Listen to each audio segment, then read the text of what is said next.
Oi pessoal, tudo bem? Eu sou a professora Dani Medeiros do Aprender a Conhecer. Também sou psicopedagoga e neuropsicopedagoga e algumas pessoas me perguntam como começar um atendimento clínico ou dentro da psicopedagogia ou dentro da neuropsicopedagogia.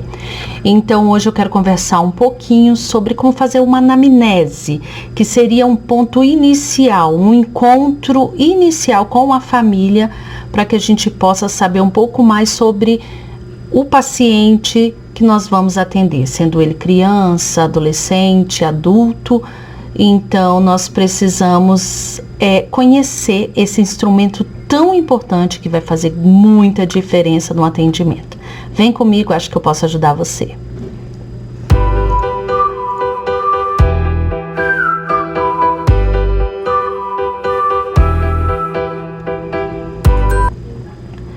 Bom, pessoal, eu trouxe uma anamnese que geralmente eu utilizo nos meus atendimentos clínicos. E essa anamnese, ela, em primeiro lugar, para que ela fosse composta, eu busquei uma orientação da Sociedade Brasileira de Neuropsicopedagogia, que é a área que eu estou atuando, e também de algumas formações que eu fiz. É claro que cada profissional vai adequar a sua anamnese conforme não só a sua necessidade, mas também o caso que vai atender.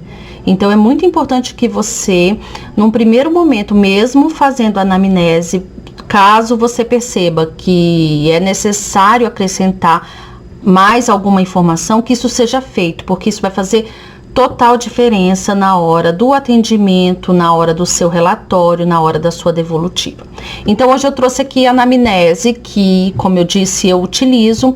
E a primeira parte da anamnese, ela é muito tranquila, porque ela vai falar da identificação do paciente. Então ali alguns dados que a gente precisa ter sempre em mãos, que são muito necessários, que é o nome do paciente, né, a data de nascimento, o sexo, o endereço, a residência, o telefone, e não só essa questão física de onde ele reside, mas quem são seus pais, né, com quem, qual a filiação desse paciente. Então a gente segue. E outra coisa que é super importante também, que a gente já faz na anamnese, até porque a anamnese é muito aconselhado que a primeira sessão, o primeiro encontro, seja feita essa anamnese, que é esse encontro mesmo, onde a família vai falar um pouco sobre esse paciente que será atendido por você, que é o profissional.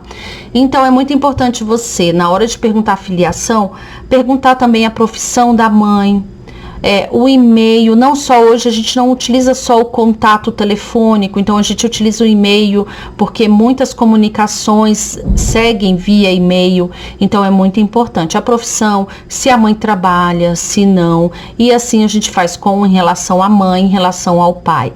Podemos acrescentar aí também a descrição de algum cuidador. Muitas vezes o paciente vem e ele permanece, ele mora com a avó, por exemplo. Então, é nessa parte que nós vamos acrescentar as informações sobre a criança, sobre esse cuidador da criança ou do adolescente, e que são bem necessárias. Seguindo aí, a gente vai perguntar aquela parte de com quem a criança vive. Aí nós nos referimos mesmo à socialização do lar, né? Se ela vive com os pais, se ela vive com os avós, se ela vive numa casa com muitos adultos, se ela vive numa casa com irmãos. E aí, quando a família menciona essas pessoas que ajudam ali no cotidiano ou que fazem parte desse contexto domiciliar da criança, nós anotamos algumas informações. Então é muito importante, principalmente quando aparece a figura do irmão, perguntar qual a idade, qual é o nome, qual é a interação que tem com esse irmão, se moram em casas, nas mesmas casas ou em casas diferentes. Então isso também é importante. E aí, logo de começo, eu peço para que a família escreva ou relate, porque já aconteceu da família não querer escrever, mas relatar a queixa inicial. Por que a procura do atendimento da psicopedagoga ou do neuropsicopedagogo? O que motiva essa família a buscar esse atendimento? E aí, seguindo, Essa parte é muito importante da anamnese, que é a concepção e a gestação. Então, nós faremos bem detalhadas. Aqui eu começo a perguntar desde a questão de como essa criança foi gerada até os dias atuais. Então, é muito importante que algumas perguntas estejam presentes. Claro que, como eu iniciei o vídeo falando, a gente percebe a necessidade de acrescentar mais perguntas ou até mesmo nem fazer todas as perguntas, tá bom?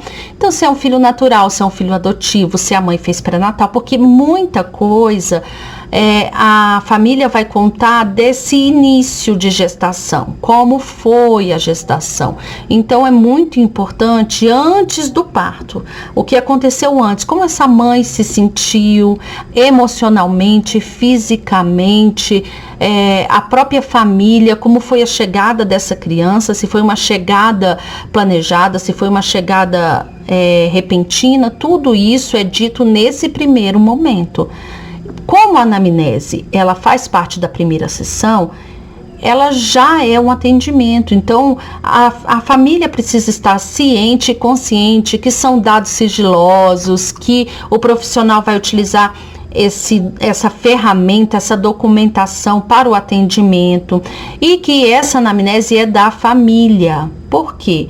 Porque apesar de eu estar utilizando na clínica, no local que eu atendo, os dados são da família. Então, por exemplo, a criança recebeu alta, eu não tenho problema em entregar a anamnese para a família, até porque ela pode dar seguimento com outro profissional. Claro que aí vai de profissional para profissional, tem outros profissionais que preferem fazer a própria anamnese e aí não tem problema, mas a anamnese é da família, é pertencente à criança.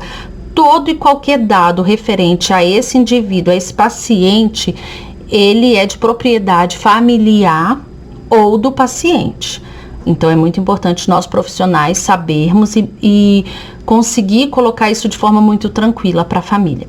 E aí, eu faço todas essas perguntas, eu inclusive pergunto sobre comportamentos da mãe, no sentido até de uso de álcool, uso de cigarros, drogas. Então, é nessa hora que a mãe menciona, ou até medicações, eu preciso saber, porque nós sabemos hoje que alguns transtornos, algumas patologias, elas podem sim ter ligação com esse período que vem antes do parto, que ele é intrauterino, tá? Então a gente segue aí. Depois eu quero saber sobre a criança. Então eu venho logo, a criança nasceu, eu faço aquelas perguntas bem, que aqui ó, eu já começo a perguntar sobre a criança, e aí eu pergunto de quantos meses, como ela nasceu, de que tipo de parto, qual é o peso da criança, qual foi o seu apgar, porque tem uma relação que depois futuramente nós vamos estudar também essa questão. Então, assim, com quantos quilos, quantos centímetros, se tem alguma coisa para relatar, e deixo a família falar a respeito desse nascimento. E aí em seguida vem se mamou no peito, como é que foi, já começo a perguntar sobre essa criança, como essa criança se adaptou às suas primeiras horas de vida. E aí vem uma questão muito importante que engloba a alimentação e o sono desde quando a criança é bebezinha. Por quê? Lá, desde das suas primeiras horas de vida, é importante saber como foram os comportamentos dessa criança, se já tinha um sono regular. Claro que a gente vai considerar que é um recém-nascido, então está se adaptando, tudo isso a gente vai considerar. Mas nós vamos sempre estudar aquilo que foge à normalidade, e muitas vezes nesse momento das primeiras horas de vida, nos primeiros meses de vida, a criança sinaliza alguma dificuldade. Então é muito importante termos esse registro. E aí a gente segue depois, nós ainda falando sobre o sono. Por que a gente prolonga um pouquinho? Porque vamos supor que você esteja atendendo uma criança de 4 a 5 anos, então ela já não está ali nos seus primeiros meses, anos de vida, mas ainda assim a criança vem apresentando um sono bem desregulado, então é preciso sinalizar. Então, quanto tempo essa criança dorme? Principalmente na fase escolar, quando a criança ingressa na vida escolar, é muito importante essa questão do sono, porque às vezes a criança vai estudar, inclusive, no horário que ela tem sono, e às vezes é uma criança matinal, não dá o rendimento suficiente que poderia dar, e aí a gente às vezes mexe só com o turno de aula da criança, a gente percebe uma mudança, porque essa criança, de certa forma, estava sinalizando que ela tem um sono vespertino ou vice-versa. Então é muito importante para o psicopedagogo e para o neuropsicopedagogo essa informação também, principalmente quando ingressa na vida escolar. E aí depois que a gente fala do sono, que a gente fala da alimentação, porque a alimentação a gente começa falando do aleitamento, e aí depois lá na frente a gente vai aprofundar um pouquinho mais. Então nós começamos a falar do desenvolvimento psicomotor, e aí nós buscamos lá no início da vida da criança, desde os primeiros meses, primeiras horas, primeiros meses de vida. Então são movimentos psicomotores importantíssimos e prévios, porque senão a gente fica só se remetendo ao andar, ao hoje correr, e não é como ela firmou a cabeça, quando ela sentou, se ela precisou de ajuda, se ela teve mais dificuldade, se ela demorou ao andar. Então nós vamos detalhando ali todas essas questões. E aí, seguindo, depois eu vou deixar com muito aqui na descrição do vídeo algumas perguntas que são essenciais. Mas antes disso, também eu quero fazer um lembrete. Se você está gostando do conteúdo, quer continuar comigo conversando a respeito, primeiro faz sua inscrição, deixa o seu like e compartilha com um amigo. Eu acredito que essa mensagem pode chegar a quem precisa dela e você pode me ajudar, tá bom? Então vamos seguindo. E aí, logo em seguida, eu quero saber um pouquinho da família, porque é claro que em consultório a gente consegue perceber todos esses, não todos de forma direta, mas indiretamente a gente já consegue perceber muitos desses aspectos. Então vem a fala e a linguagem. E aí lembra que quem vai relatar esse momento inicial é a família. Então se essa criança falou, se ela balbuciou, se ela emitia sons, tudo isso eu vou colocar nesse momento, como foi a relação dela de pedir, de receber por meio da oralização, da questão vocal. Então tudo isso eu vou colocar nessa parte de linguagem e fala. Em seguida vem a vida escolar da criança, quando essa criança inicia na escola, desde a creche. Nós precisamos considerar a vida escolar da criança desde que ela sai do leito familiar e ingressa num outro grupo social, sendo creche, sendo escola de educação infantil. Então nós vamos perguntar isso à família, com que idade ela entrou, ela apresentou alguma dificuldade. Às vezes a família relata muito sobre a dificuldade de adaptação na escola. É importante ter essas anotações, porque a criança, de certa forma, apresentou uma dificuldade ao novo. Então é muito importante que talvez futuramente tenha ligação com alguma dificuldade que nesse momento a criança vem apresentando. Então, e outras perguntas: se gosta de ir à escola, se sente bem na escola, como é a relação com a professora, entende o que a professora fala, não entende, precisa de reforço, precisa sempre que os pais reforcem em casa. Então é muito importante detalhar essa parte. Como eu disse, eu utilizo algumas perguntas, mas cada profissional pode inclusive acrescentar perguntas que ache ali fundamentais e importantes para o seu processo de análise dessa criança, desse paciente. Então, seguindo, nós vamos falar depois sobre a socialização. Como a criança inicia sua vida social dentro do grupo familiar e fora do grupo familiar também. Se ela busca pares, se ela tem relação com primos, irmãos, com outras crianças, como ela se relaciona, se ela busca o par, a outra criança, chamando, emitindo algum som, ou ela chama, ou se não, se ela prefere brincar sozinha, se a interação dela é maior com o objeto do que com pessoas. Tudo isso nós colocamos aqui. Outra parte importante, porque aí a gente não se remete só à criança bebê e ali nos seus primeiros anos, a criança já com 4 anos, 5 anos, podemos falar sobre a questão dos amigos imaginários, se ela tem um amigo imaginário, se ela tem um jogo simbólico, se ela pratica ou faz de conta. Então, nessa hora, nós podemos perguntar aqui também. E aí depois vamos para a parte mais ligada à questão da saúde dessa criança, se essa criança já sofreu algum acidente, se já ingeriu algum produto químico, se teve em algum momento uma dificuldade familiar, sofreu tombo. Então é importante saber nessa hora também. E aí também, seguindo a área da saúde, nós vamos para as doenças, né? Se teve alguma patologia e mais. Se há alguém na família que apresenta uma patologia e nós estendemos a tios, a avós, aos ancestrais mesmo, a quem veio antes. Então, precisamos estar atentos, desde patologias da questão do neurodesenvolvimento, até questão de cardiopatia, diabetes, hipertensão. Tudo isso é muito bom ser mencionado. E é a família que menciona nessa entrevista, porque a anamnese, ela é uma entrevista com a família a respeito desse paciente, dessa criança.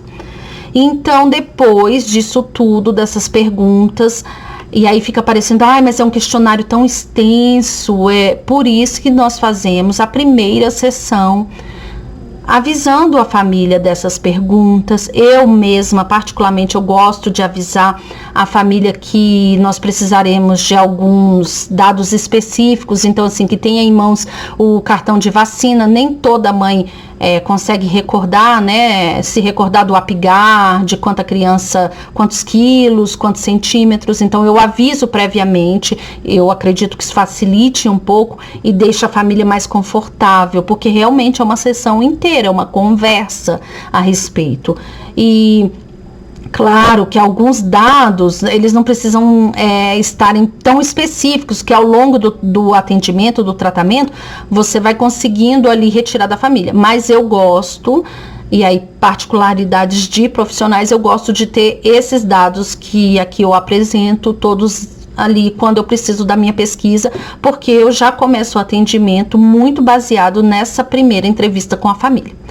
Então, assim, depois em seguida a gente fala um pouquinho da vida afetiva dessa criança, desse indivíduo. Eu vou falar criança, mas isso estende-se a adolescentes e adultos. Claro que você muda também, como eu iniciei falando, conforme a demanda. Então, se os pais vivem juntos, se possuem alguma religião, se a criança presencia momentos de brigas, como é esse relacionamento dentro de casa, não só com os pais, mas com os irmãos, como que tem sido isso. Então, outra coisa importante que eu gosto de perguntar, quando vem o comando para a criança, ele parte mais do pai, ele parte mais da mãe, ou é uma avó que detém esse controle de disciplina dentro da casa. Então isso é importante saber também. E aí eu pergunto um pouco, sempre relacionando com a reação da criança, como a criança se relaciona com essas pessoas e com essas ordens. Por exemplo, a mãe é a pessoa que ali naquele momento ela organiza a casa, as ordens partem na maioria das vezes da mãe.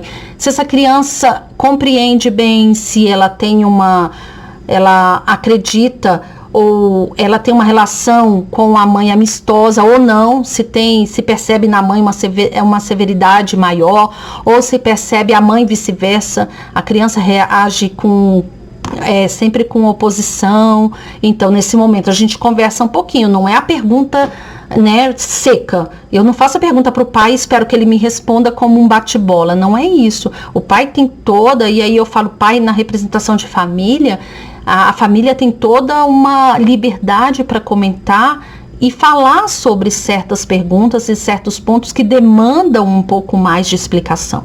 Então eu deixo bem livre, muitas vezes quando a família não quer escrever, eu mesma escrevo, claro que prestando toda atenção nessa família, mas eu começo a fazer as minhas anotações também. E aí vem todas aquelas outras partes, se a criança consegue relatar os seus desejos, como que a criança se manifesta nesse clã familiar, como se ela é uma criança atuante ou não, ela é uma criança que fica sempre inerte, tudo isso é nessa parte afetiva sobre a criança que nós conversamos. Depois nós vamos para a parte dos comportamentos, e os comportamentos, o que é muito interessante é que ele vai ali passear em todas as áreas, ele vai da afetiva, ele vai passear na parte escolar, mas são comportamentos que são essenciais para o atendimento, de como a criança lida com essas questões, com as situações. Então, por exemplo, na parte escolar, se ela é uma criança que ela consegue manter a sua organização escolar, se ela consegue ter a atenção necessária para os estudos, a atenção necessária para a sua própria organização. Então, esses comportamentos são relacionados às crianças em todos os aspectos. Então, muitas vezes, quando eu estou nessa parte da anamnese, a queixa maior não vem, por exemplo, da escola, vem como a criança se comporta em casa. Então, é nessa hora que eu preciso dar uma atenção maior para essa questão da fala desse relato familiar. Porque, então, muitas vezes nós já tivemos casos que acontece da criança ir muito bem na escola e quando chega em casa não consegue desempenhar atividades que são da área escolar. Então, a intervenção tem que ser muito baseada aí nesse relato. E aí também os antecedentes familiares, que entra também lá naquela parte das doenças, mas aí é um relato mais específicos, né? O mais específico, se tem a questão de pessoas na família com deficiência mental, com ataques epiléticos, tem muita relação com aquela parte das doenças, mas aqui é mais refinado, eu faço essas perguntas um pouco mais refinadas, porque aí a mãe ou o pai ou a pessoa que está ali respondendo essa anamnese, ela traz um relato, muitas vezes ela se lembra, não, eu tenho um tio, eu tenho um primo, então é nessa hora, porque também no decorrer da anamnese, vocês vão perceber que as famílias vão ficando mais à vontade. Conforme você vai conduzindo essa anamnese, as famílias vão se abrindo um pouco mais, o que é importante. Claro que se a gente tivesse mais tempo e mais tempo de conversa com a família, a anamnese seria mais completa. Mas como nós precisamos desse instrumento, dessa ferramenta para iniciarmos o tratamento, ela se resume num primeiro momento, na primeira sessão. Nada impede que depois você, como profissional, retome alguns dados. Isso não é uma coisa engessada. Nós fazemos para darmos início ao tratamento, ok? E aí, lembrando que essa anamnese, ela é assinada pelos pais e pelo profissional também. Então, é um documento sigiloso, é um documento que fica sob sua guarda enquanto você está ali à frente do tratamento. Após a alta, o término desse tratamento, desse atendimento, eu entrego totalmente para a família, ela faz parte do dossiê da criança. E, por exemplo, já me perguntaram, mas às vezes eu preciso compartilhar com outro profissional. Eu gosto de perguntar à família se esse documento pode ser compartilhado com outros profissionais. Por quê? Por exemplo, um psicopedagogo ou neuropsicopedagogo, muitas vezes ele tem contato com o professor, ele tem contato com o orientador escolar, ele tem contato ali com outro terapeuta. Então, esse documento precisa, eu pelo menos até observando e obedecendo as normas éticas da própria Sociedade Brasileira de Neuropsicopedagogia, eu pergunto à família se os dados ali a mim revelados podem ser compartilhados com outros profissionais. É claro que quando se trabalha em conjunto, em equipe, esses dados são mencionados não só entre profissionais, a própria família faz um tipo de anamnese com cada profissional, mas de qualquer forma eu gosto de perguntar. Então, pessoal, espero ter ajudado, me coloco sempre à disposição, espero vocês aqui comigo no meu canal, façam a inscrição, deixem o like e o comentário também. E a gente se encontra num próximo vídeo. Tchau, tchau!